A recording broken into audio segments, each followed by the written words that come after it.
السلام عليكم ورحمة الله وبركاته. الحمد لله رب العالمين، والعاقبة للمتقين، والصلاة والسلام على أشرف الأنبياء والمرسلين نبينا محمد وعلى آله وصحبه أجمعين.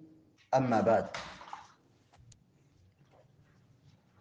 فعن عبد الله بن عمرو رضي الله تعالى عنهما أن رسول الله صلى الله عليه وسلم قال: أربع إذا كن فيك فلا عليك ما فاتك من الدنيا: حفظ أمانة، وصدق حديث، وحسن خلق، وعفة في طعمة. رواه أحمد والطبراني. وقال الشيخ الألباني رحمه الله: وإسناده حسن. ابھی آپ کے سامنے مسند احمد کی ایک روایت پڑھی گئی ہے. حضرت عبداللہ بن عمرو بن عاص رضی اللہ تعالی عنہ حدیث کے راوی ہیں، رضی اللہ عنہما حدیث کے راوی ہیں. وہ بیان کرتے ہیں کہ اللہ کے رسول صلی اللہ علیہ وسلم نے فرمایا کہ اربع اذا کن فیک فلا علیک فاتک من الدنیا، کہ اگر تمہارے پاس چار خوبیاں ہیں، چار چیزیں ہیں، اور ان چار چیزوں کی حفاظت کر رہے ہو، فلا علیک ما فاتک من الدنیا، تو دنیا کی اگر کچھ چیزیں، نعمتیں، یا دنیا کی کوئی بڑی چیز ہم سے چھوٹ جائے تو کوئی غم کی بات نہیں. دنیا کی دولت، دنیا کی عزت، دنیا کا کوئی اور مقام اور مرتبہ، اگر یہ چیز حاصل نہیں دنیا میں ہوئی تو کوئی غم کی بات نہیں ہے، کوئی ٹینشن کی بات نہیں. بس چار چیز کا پابند ہونا چاہیے، چار چیزوں کی حفاظت کرنا چاہیے. یہ اگر چار چیز ہمارے اندر ہے، ہم ان چاروں چیزوں کی پابندی کر لے جا رہے ہیں، چار خوبیاں ہمارے پاس ہیں، تو دنیا کی اگر یہ چیزیں نہ ملے، پیارے نبی صلی اللہ علیہ وسلم فرما رہے ہیں فلا علیک ما فاتک من الدنیا، دنیا اگر چھوٹ رہی ہے تو کوئی ٹینشن کی بات نہیں. اور اگر یہ چار چیزیں بھی نہ ہو، دنیا بھی نہ ہو، تو واقعی یہ بہت ہی افسوس کا مقام ہے. یہ چار چیزوں میں سے کچھ بھی نہیں ہے، اور دنیا بھی نہیں ہے، نہ یہاں ہے نہ وہاں ہے، نہ آخرت میں کچھ بنا پایا نہ دنیا میں کچھ کر پایا. چار چیزوں کی حفاظت بہت ضروری ہے. پیارے نبی صلی اللہ علیہ وسلم فرماتے ہیں حفظ امانہ، نمبر ایک، امانت کی حفاظت. جو اللہ نے امانت دی ہے، وہ امانت کسی بھی طرح، چھوٹی ہو بڑی ہو، ہر امانت کی حفاظت کرنا بہت ضروری ہے. ان اللہ یأمرکم ان تؤدوا الامانات الی اہلہا، قرآن میں اللہ تعالیٰ فرماتا ہے کہ اللہ تمہیں حکم دے رہا ہے کہ امانت کو اس کے مالکان کی طرف، اس کے جو مستحق ہیں اس سے پہنچا دو. امانت مال کی ہو، امانت عہدہ و منصب کی ہو، امانت اولاد کی ہو، امانت بیوی کی ہو، بچے کی ہو، مال کی ہو، کسی بھی طریقے سے کوئی امانت ہے، اس کی حفاظت کرنا ہماری ذمہ داری ہے. ہم نے اس ذمہ داری کو نہیں لیا، امانت کو نہیں لیا، تو ہم بچ گئے، ہم سیف ہیں، محفوظ ہیں، دنیا کے اندر بھی اور آخرت کے اندر بھی. لیکن اگر ہم نے کسی کی امانت لے لی ہے، گویا کہ ہم ایک بہت بڑی ذمہ داری لے رہے ہیں، چاہے وہ امانت چاہے عہدے کی ہو، چاہے مال کی ہو، چاہے اولاد کی ہو یا بیوی کی ہو. دیکھیے کچھ عہدہ و منصب جو ہوتا ہے اس کے لیے آدمی فکر کرتا ہے، محنت کرتا ہے، کوشش کرتا ہے، دعائیں کرتا ہے کہ ذمہ داری مل جائے. لیکن کچھ ذمہ داریاں جو خود بخود آ جاتی ہیں، کہ آدمی شادی کر لے، بال بچے ہو گئے، اس ذمہ داری کو ہم نے خود کہیں سے بہت محنت نہیں کی ہے، بڑی مشقت نہیں کی ہے، اور اس کے لیے ہم نے دعا نہیں کی ہے کہ ہم اس کے لیے الیکشن لڑیں، اس کے لیے کوشش کریں. یہ خود بخود ذمہ داری ہم کو مل گئی ہے. وہ کیا ہے؟ اولاد بھی ایک نعمت ہے، یہ بھی امانت ہے، بیوی بھی امانت ہے، یہ بال بچے ہماری امانت ہیں، اس کا حق ادا کرنا بہت ضروری ہے۔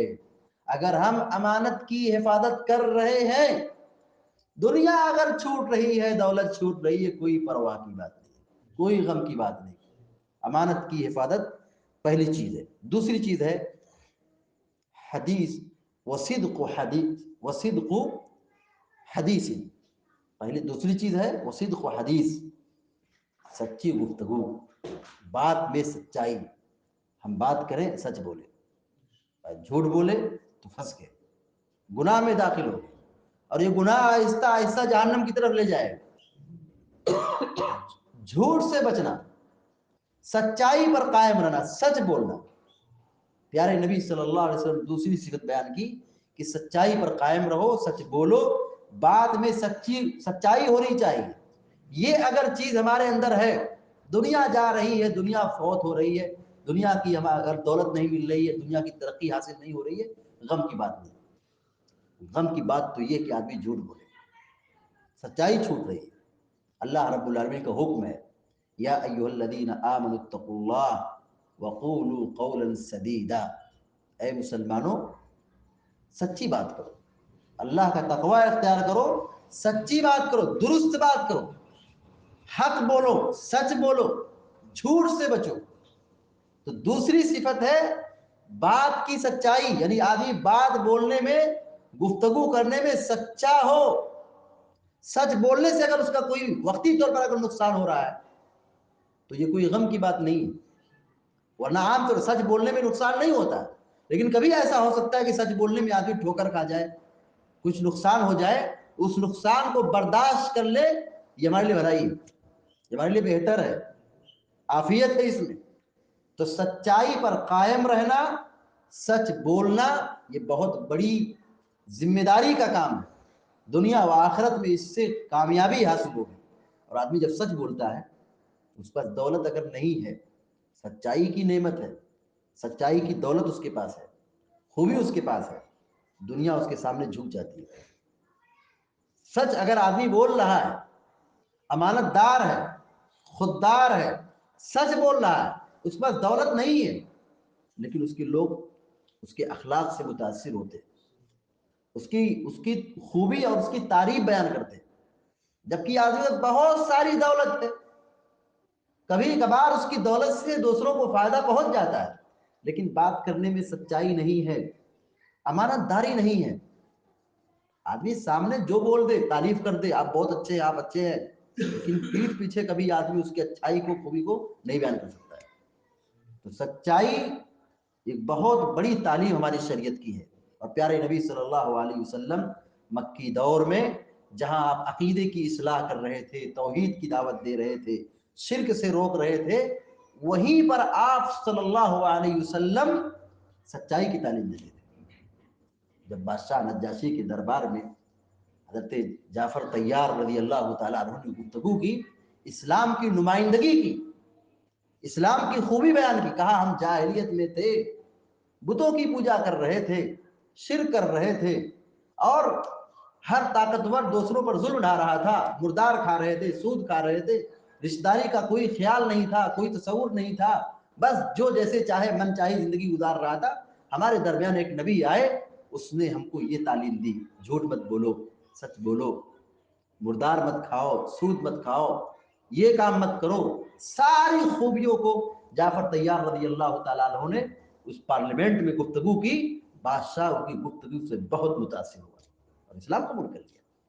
تو سچی گفتگو بہت بڑی چیز ہے، اگر یہ آدمی کے پاس ہے، دنیا کی اگر دولت نہیں ملی ہے تو کوئی مسئلہ نہیں ہے، اس پر کوئی غم کی بات نہیں ہے، بلکہ غم کی بات تو اس پر ہے کہ آدمی جھوٹ بول رہا ہے، دھوکہ دے رہا ہے۔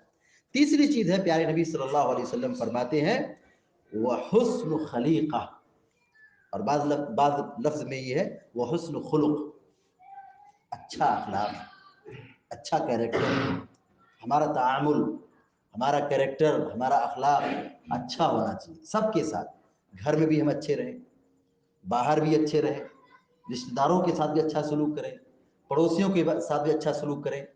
انسان تو انسان چھوڑیے، ہمارے دین کی اتنی جامع تعلیم ہے کہ وہ مخلوق جس کو ہم نہیں دیکھتے، وہ مخلوق جو ہماری نگاہوں سے اوجھل ہے، جنات، ہم جب یہ حدیث پڑھتے ہیں، حدیث میں کہا گیا ہے ہڈی سے استنجا مت کرو، لید گوبر سے استنجا مت کرو، یعنی پیشاب کرنے کے بعد جو دھلتے ہیں اینٹ پتھر، اگر پانی نہ ملے تو شریعت میں تعلیم ہے کہ ہم کیا کریں، مٹی یا پتھر وغیرہ کا استعمال، 3 پتھر کا استعمال کریں۔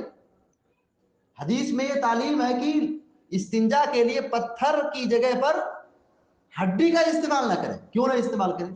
مطلب ممانعت کی وجہ کیا ہے؟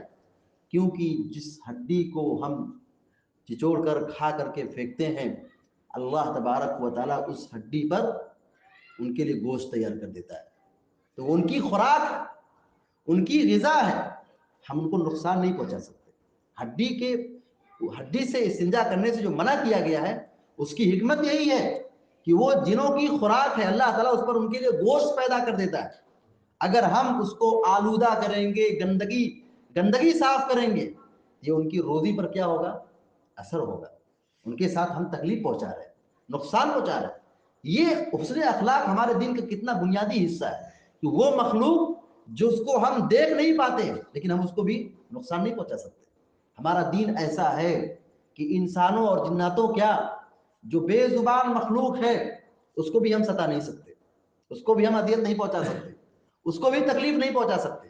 اس جانوروں کے ساتھ بھی ہمارا اخلاق اچھا ہونا چاہیے۔ اب سوچیے، جو دین ہم کو اتنا پابند بنا رہا ہے کہ ہم جناتوں کے ساتھ، جانوروں کے ساتھ اور ایسی بے زبان مخلوق کے ساتھ ہم اچھا سلوک کریں، تو جو ہم اپنے سامنے جو لوگ رہتے ہیں، اپنی ذات، اپنی نسل سے ہیں، اپنے خونی رشتے ہیں، اپنے قریبی ہیں، اپنے سماج کے ہیں، اپنے گاؤں کے ہیں، اپنے علاقے کے ہیں، اپنے رشتہ دار ہیں، اپنے دوست احباب ہیں، ان کے ساتھ ہمارا سلوک کتنا زیادہ اچھا ہونا چاہیے۔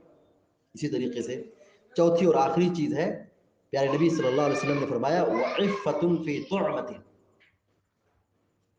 کھانے میں حلال روزی کا انتخاب کرنا، پاک دامنی اختیار کرنا، خوراک اچھی ہو، حلال ہو۔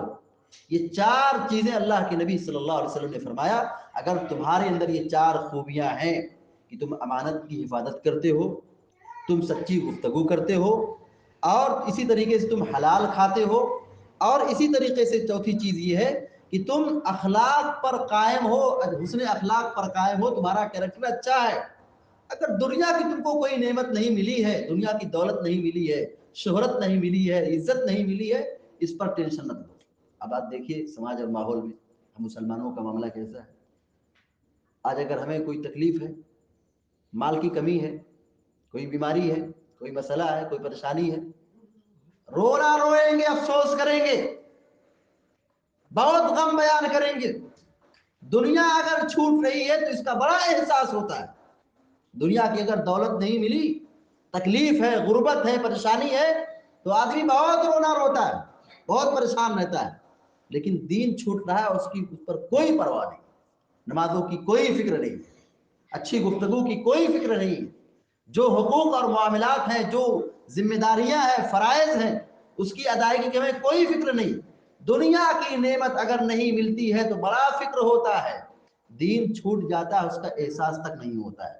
اس حدیث کو اپنے سامنے رکھیں، پیارے نبی صلی اللہ علیہ وسلم نے فرمایا 4 چیزیں اگر تمہارے اندر موجود ہیں تو دنیا کی اگر نعمت اور دولت چھوٹ رہی ہے تو کوئی ٹینشن کی بات نہیں ہے۔ اس کا مطلب یہ ہے کہ اگر دین چھوٹ جائے بہت غم اور فکر اور ٹینشن کی ضرورت ہے۔ اللہ تعالی ہم سب کو، آپ سب کو نیک عمل کی توفیق عطا فرمائے، اور دنیا میں جب تک زندہ رکھے ایمان اور توحید پر قائم رکھے، یا رب العالمین۔ اقول قولی هذا واستغفر الله لي ولكم سائر المسلمين فاستغفروه انه الغفور الرحيم، وصلى الله على نبينا محمد وسلم تسليما كثيرا، والسلام عليكم ورحمة الله۔